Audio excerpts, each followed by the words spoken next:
যারা দেশের বাইরে রিলেটিভস থাকে ফোন দিয়ে বলে এই দেশের কোনো ভবিষ্যৎ নাই, এই দেশে গৃহযুদ্ধ লাগবে, এই দেশে অসংখ্য ধরনের সমস্যা আছে, you come to USA or you come to Canada. আমরা দৃঢ় কণ্ঠে বলি না ভাই, দেশ ঠিক থাকবে, আমরা দেশ ঠিক করব। একটা জেনারেশনকে জাস্ট স্যাক্রিফাইস করতে হবে, জাস্ট ওয়ান ফ্রিকিং জেনারেশন। এই জেনারেশনটা যদি ফ্রম দ্য কর্পোরেট, আমি কর্পোরেট মাইন্ডসেটে যদি কথা বলি, এই গভর্নমেন্টের কোনো ম্যানেজারিয়াল এক্সপিরিয়েন্স নাই, তারা ম্যানেজ করতে পারে না। এটা প্রফেসর ইউনুস সাহেবও স্বীকার করেছেন অকপটে, নিউ এজ পত্রিকার সম্পাদককে উনি ইন্টারভিউ দিয়েছিলেন। নাও দ্য থিং ইজ, এটা কিন্তু আমাদের একটা বিপদ সংকেত। আমাদের চারদিক থেকে ষড়যন্ত্র হচ্ছে। একদল সকাল বিকাল সন্ধ্যা রাত অনলাইনে 24/7 গুজব ছড়াচ্ছে। আরেক দল বলে যে এখন যদি নির্বাচন হয়, নির্বাচনের গণহত্যা হবে।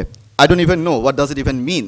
অ্যান্ড দেন এগেইন আমাদের বন্ধু রাষ্ট্র আছে যারা বন্ধুর মতন অ্যাক্টিং না করে they are working as or acting as East India Company. তো যাই হোক, এইসব আমাদের জন্য কনসার্নিং, কারণ আমাদের যারা ব্যবসাতে আছি আমরা, বা আমরা যারা এনজিওর সাথে যুক্ত আছি, আমাদের ফান্ডিং বলি, আমাদের ইনভেস্টমেন্ট বলি, এগুলো এখন আসছে না। আমার ফ্রেন্ডরা এখানে আছে যারা ব্যবসার সাথে ইনভলভ, তারা they are not getting the investment. বাংলাদেশে এখন লিকুইড মানির ক্রাইসিস চলে আসছে, টাকা কোথাও থেকে বের হচ্ছে না। আমরা হাহুতাশ করতেছি যে আমাদের ব্যবসা কীভাবে চলবে। যাই হোক, আই হ্যাভ 2 পয়েন্টস যারা আমরা নির্বাচনের পক্ষে আছি, গণতন্ত্রের পক্ষে আছি। 1 নম্বর হচ্ছে ভোটার এডুকেশন। এই যে 16 বছর আমরা ভোট দিতে পারিনি, এটার কারণে কিন্তু অনেক ভোটার 120টা বা 100টা আসনে কিন্তু ক্রিটিক্যাল অবস্থানে আছে, যেখানে হতদরিদ্র বা দরিদ্র সীমার নিচে মানুষজন বসবাস করছে। This people don't know the electoral process. তারা জানে না ভোট কীভাবে দিতে হয়, তারা জানে না প্রতীক কীভাবে চুজ করতে হয়, কোনটা কোন প্রতীক, তাদের অক্ষর জ্ঞান নাই। আমাদের তাদের কাছে যেতে হবে রুট লেভেলে। আমি এখনই বলতে পারি, সরিষাবাড়ির চর আছে অনেকগুলা, যেখানে মানুষজনের কোনো অক্ষর জ্ঞান নাই, তারা প্রতীক বুঝে না, তারা ভোট বুঝে না, তারা দিন আনি দিন খায়। We have to take them in the electoral process. তাহলে আমরা ভোটের উপস্থিতি বাড়াতে পারবো। আমরা তাহলে জনমত, যেটা আমার ম্যাস পিপলের যে আকাঙ্ক্ষা, সেটা আমরা বাস্তবায়ন করতে পারবো। আরেকটা জিনিস হচ্ছে যে আমাদের তরুণ সমাজ, as I represent the young people, আমি বলবো যে আমাদের তরুণ সমাজে অনেকে পলিটিক্যালি ইনভলভ হতে চায়, but in a non political way.